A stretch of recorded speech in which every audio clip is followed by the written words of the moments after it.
Good morning সবাইকে। কেমন আছো তোমরা সবাই? অনেক দিন ধরে ভিডিও শ্যুট করা হয় না, ভিডিও কোনো পোস্ট করা হয় না, তো ভাবলাম আজকে অনেক দিন পরে তো ভাবলাম আজকে একটা ভিডিও করি, ডেলি ব্লগ করি একটা। তো আমার ঠাকুর ঘর থেকেই, আমার ঠাকুরের মন্দিরের আসন থেকেই ভিডিওটা স্টার্ট করলাম। অনেক দিন ধরে ভাবছি ভিডিও দিব, কিন্তু মানে সময়ের অভাবে, আর তখন মানে কয়েকদিন আগে পরিস্থিতি সেরকম ছিল না, অনেক কিছু ফেস করতে হয়েছে আমাদের সবাইকে। যাই হোক, যার জন্য তারও আগে মনে করো বাড়িতে গিয়েছিলাম, তখনও সেভাবে ভিডিও কোনো শ্যুট করতে পারিনি, যার জন্য কোনো ভিডিও দিতে পারিনি। তো আজকে, তাছাড়া ওর পাপা বলতে থাকে মাঝে মধ্যে ভিডিও করতে পারো, টাইমও পাই না। সারাদিন কাজকর্মের মধ্যে থাকার পরে না, দিনের শেষে মনে হয় না যে ভিডিও এডিট করি। কোনো সময় মনে করো ভিডিও করলাম, কিন্তু এডিট করার টাইম হয় না, যার জন্য ভিডিও আর পোস্ট করা হয় না। তো আজকে ভাবলাম যে না, আজকে ভিডিও একটা করা যাক, আর এডিট করে একটা পোস্ট করব। আজকে সারাদিন টুকটাক যা করেছি, আজকে সানডে, সারাদিন টুকটাক যা করেছি সেটাই তোমাদের সামনে কিছুটা মানে দুপুর অবধি আর কি যা করেছি কিছুটা তোমাদের সামনে তুলে ধরেছি। দেখো, আশা করছি ভিডিওটা ভালো লাগবে। আমার ডেলি কাজ, ডেলি রুটিন, যা টুকটাক পেরেছি ভিডিও করেছি, একাই করেছি। বর তখন ছিল না রুমে, তখন ও হয়তো সেলুনে গিয়েছিল।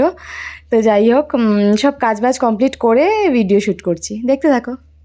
দেখো, এই রিং লাইটটা আমার ভেঙে গিয়েছে। 2 বছর আগে কিনেছিলাম রিং লাইটটা, শখ করে 2 বছর আগে কিনেছিলাম রিং লাইটটা, ভেঙে গিয়েছে। এটা এই যে এই রাউন্ডের এটা ভেঙে গিয়েছে, এই জায়গাটা ভেঙে গিয়েছে। এখন এটা আর আটকায় না, বেকার এখন পড়ে আছে।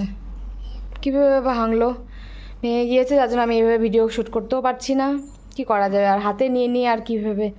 যাই হোক, দেখো এই ঘরে বিছানা সব ঠিক করে নিলাম, যদিও বা এই ঘরে শোয়া হয় না আমাদের, কারণ গরম, প্রচণ্ড গরম এই ঘরটা, যার জন্য এই ঘরে আমরা শুই না, ওই রুমেই শুই আমরা, ওই রুমেই শোয়া হয়। আর না ঠান্ডার দিনে এই ঘরেই শোয়া হয়। তো যাই হোক, দেখো রুমটা গুছিয়ে নিলাম, সোফাটা সব ঠিক করে নিলাম। আর চেয়ারে যে জামা কাপড়টা আছে, এটা মনে করো আমি মিঠাকে টিউশন বা স্কুলে দিতে গেলে যেই জামা কাপড় পরি এক্সট্রা করে আমি চেয়ারে রেখে দিই, ওটা আমি সোফার মধ্যে কি বিছানার মধ্যে রাখি না, ডাইরেক্ট ওয়ার্ড্রোবেও রাখি না, 2-3 দিন পরার পর ধোয়ার পরে তারপরে এটা আমি আলমারির ভিতরে ঢুকিয়ে রাখি। তো এগুলো সব ঠিক করা হয়ে গেছে। সকালে আজকে জামা কাপড় কেচেছি, এখনও মেলিনি, রোদ উঠেছে, কিন্তু কালকে যেগুলো কেচেছিলাম ওগুলোই শুকায়নি, ওগুলো দিয়েছিলাম সকালবেলা, ওগুলো এখন নিয়ে এসে তবে এখন এগুলো মেলে দিব। তো এখানে দেখো এইভাবে সব গুছিয়ে রেখেছি, এখন ওই রুমটা। আর রান্নাঘর সকাল আজকে অনেকগুলো বাসন মাজা হয়েছে, আজকে অনেকগুলো বাসন।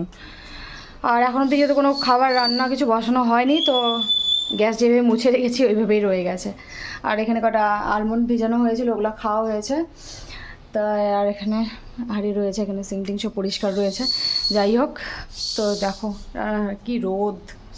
আর এই গাছটার মধ্যে দেখো একটা আম ধরেছে, দেখা যাবে কি না, ওই এই দিকে একটা আম ধরেছে, সারা গাছে আম নেই, কিন্তু এবার খুব আম সবার গাছেই মানে অনেক আম ধরেছে এবার। তো এখন এই ঘরটা একটু পরিষ্কার করা হবে। এই জানলাটা খোলা হয়েছে, এগুলো জানলা একটু খুলতে হবে। এই ঘরে সোফার অবস্থা দেখো, মানে একদম দুজন মিলে অবস্থা খারাপ করে রেখে দেয়। আর এখানে বিছানার অবস্থা, এই ঘরে তোষকটা আজকে রোদে দেওয়া হবে। তো বর বাজারে গিয়েছিল, ওখান থেকে লিচু এনেছে আর মাটন নিয়ে এসেছে। তো লিচুর খোসা বলছি আমি, পাতাগুলো ফেলে দিলাম, এত লিচুর থেকে মানে পাতাই বেশি থাকে আর কি। তো দেখো লিচুগুলো এত টেস্টি আর এত ভালো ছিল, খুব মিষ্টি মানে দারুণ মিষ্টি, আর বহুত বড় বড়। তো যাই হোক, ফ্রিজে রেখে দিলাম লিচুগুলো, পাতাগুলো জঙ্গল লাগে আমার জন্য ফেলে দিলাম। তো এখানে আমি ভাত চাপিয়ে দিয়েছি, আজকে বানাবো আমি মাটন নিয়ে এসেছে, তো আজকে মাটন বিরিয়ানি বানাবো, সানডে স্পেশাল রেসিপি আর কি। তো অনেকদিন ধরে খাওয়াও হয় না, লাস্ট টাইম যখন বোন এসেছিলো তখন বানিয়েছিলাম, তারপরে আর বানানো হয়নি, খাওয়াও হয়নি। তো ভাবলাম আজকে যে চলো আজকে মাটন বিরিয়ানি খাওয়া যাক। তো বর বললো ঠিক আছে তাহলে বানাও। তো শখটা আমারই বেশি হয়েছে খাওয়ার জন্য। তো যাই হোক, তো চলো এখানে আমি রাইসটা চাপিয়ে দিয়েছি, আর এখানে আমি এখন বেরেস্তাটা ভেজে নিব। আর বর ওখানে হলো বাইরে আছে, তো একাই করতে হচ্ছে। যাই হোক, এখানে দেখো আলুটা আমি ভেজে নিয়েছি মাটনের জন্য, এখানে বেরেস্তা ভাজা হয়ে গেছে, আর আমি মাটনটাও ম্যারিনেট করে রেখে দিয়েছি, আধা ঘন্টার আগে থেকে ম্যারিনেট করে রাখা হয়েছে। তো যাই হোক, এখানে রাইসটাও আমার রেডি। তো এখন আমি অল্প দই ফাটিয়ে নিচ্ছি। তো দেখো এখানে আমি রায়তা বানিয়ে নিচ্ছি। রায়তা না হলে আমার বিরিয়ানি ঠিক জমে না, আমার রায়তা খেতে খুব ভালো লাগে।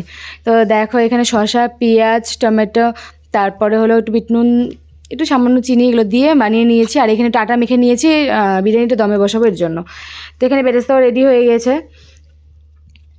বেরেস্তাও রেডি হয়ে গিয়েছে। তো এখন চলো মাটনটা প্রায় হয়ে গিয়েছে, একটু কষিয়ে নিব, কষা কষা মাটন হবে, প্রায় হয়েই গিয়েছে আমার। তো এখানে দমে বসিয়ে দিয়েছি সব কিছু, মানে দিয়ে দমে বসিয়ে দিয়েছি। আর এখানে হলো একটু মাটন আলাদা করে রেখেছি রাত্রের জন্য, রাত্রে রুটি হবে।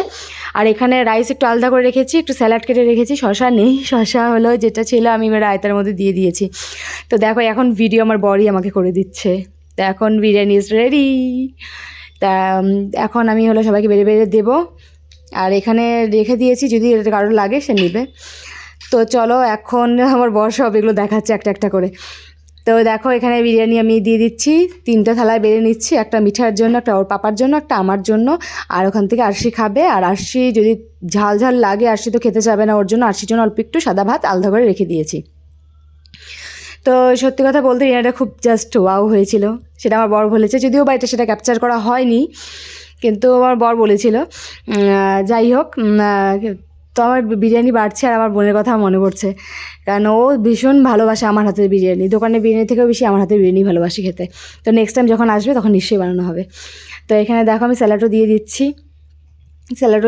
তো এখন 3জনে বেড়ে নিয়ে খাবো, খাওয়ার পরে দেন মানে অনেক কাজ আছে, অনেক কাজ বললাম না, যার জন্য টাইম একদম পাই না, একদম টাইম হয় না। হাসি বসে বসে দেখছি কী করছি না করছি।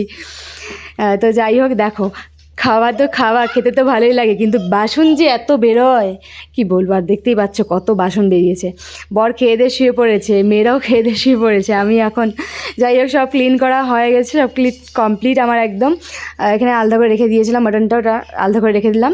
তো যাই হোক সব ক্লিন, হাঁড়িটা মাজতে পারিনি, অনেকটা মানে লেগে রয়েছে, শক্ত হয়ে রয়েছে, এটা একটু ভেজানো থাক। তো চলো আজকের ভিডিও তোমাদের সাথে এইটুকুই শেয়ার করলাম। তোমরা সবাই ভালো থাকবে, আর চেষ্টা করবো ডেইলি ব্লগ দেওয়ার।